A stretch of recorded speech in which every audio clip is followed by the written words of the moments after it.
Hey there, action fan, it's Avatar review time. Today I'm looking at Episode 6, Old Wounds, and Episode 7, The Original Airbenders. Old Wounds begins with Korra and friends sitting around the breakfast table in Irontown.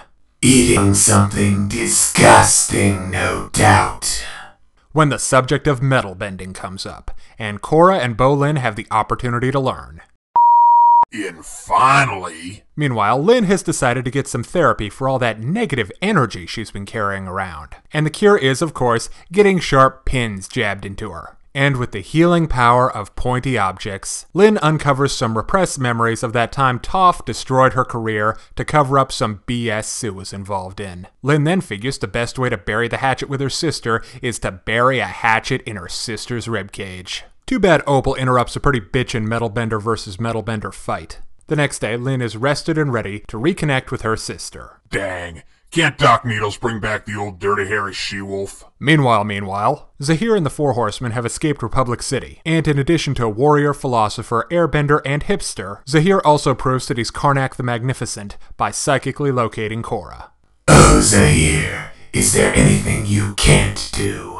Next, The Original Airbenders takes place at the Northern Air Temple. Tenzin is busy trying to turn a bunch of Earth Kingdom dirt farmers into proper air nomads.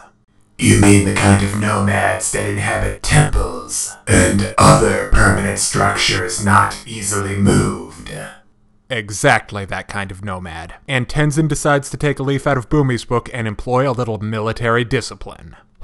Drill Master Tenzin's gonna smoke some airbenders. But Janora's not digging the new stricter Tenzin. In fact, the little blowhard figures that since she's basically an airbending master by now, it's about time she got her blue arrow tats. I say you need to lose all your baby teeth before you count as a master of anything. So, in a poorly planned act of rebellion, Janora and Kai go to visit some baby bison, only to discover that bison poachers are on the prowl. So then the two get captured, and it's up to Bumi and the air supply to save the day. And then Tenzin assists Kai in Janora's rescue, and a valuable lesson was learned by all. Okay, let's look at Old Wounds. I feel like this episode works better than the Metal Clan, so I guess all that groundwork paid off. The big reveal of why Lin has such a big hate for her sister works, even if it's not really the kind of thing you'd think someone would hang on to for 3 decades. But let's not dance around on this one. The highlight of the episode is seeing Toph's daughters shaking things up the way only 2 angry earthbenders can. And it's bad.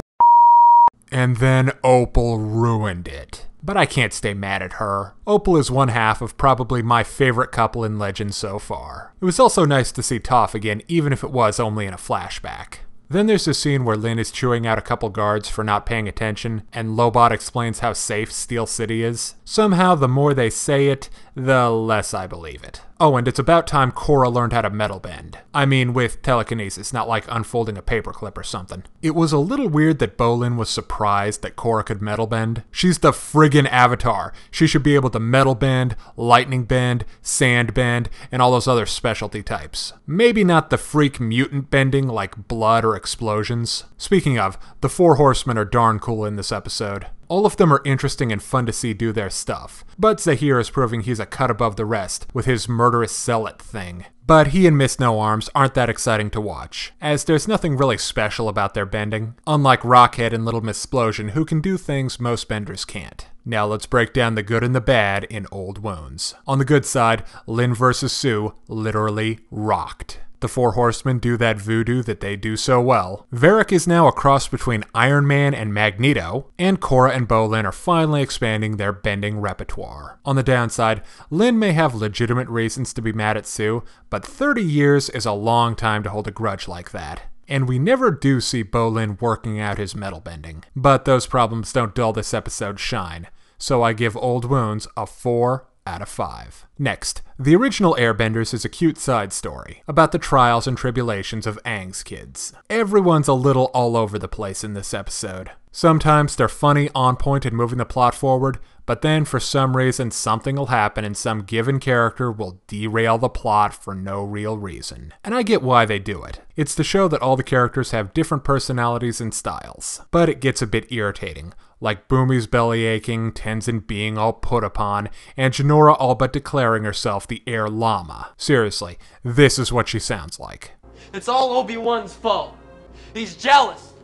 He's holding me back. But the episode's real strength is in the comedy. The new airbenders have a couple of darn funny scenes, and one has like the most perfect name ever. We also get a tidbit from Kaya about Zahir stealing that amulet from Tenzin's study, so maybe it'll be important later. Or old Windbag just wants to get his bling on. The poachers are properly despicable, and the leader implies that Her Majesty once dined on the Earth King's pet bear. And why yes, that is officially the last straw. Korra, feel free to glow it up and go Godzilla on Ba Sing Se's upper ring. Now it's time to break down the good and the bad in Legend of Korra, the original Airbenders. On the good side, there's a cool group airbender fight, the art design on the temple and its surroundings was great, and the comedy was spot on. On the other hand, nobody has any really great character moments this time, and with a short season like this, I don't think a chill-out episode is really the best use of our time. So I give the original Airbenders a 3 out of 5. If you're interested in more reviews of movies, TV shows, comic books, or video games,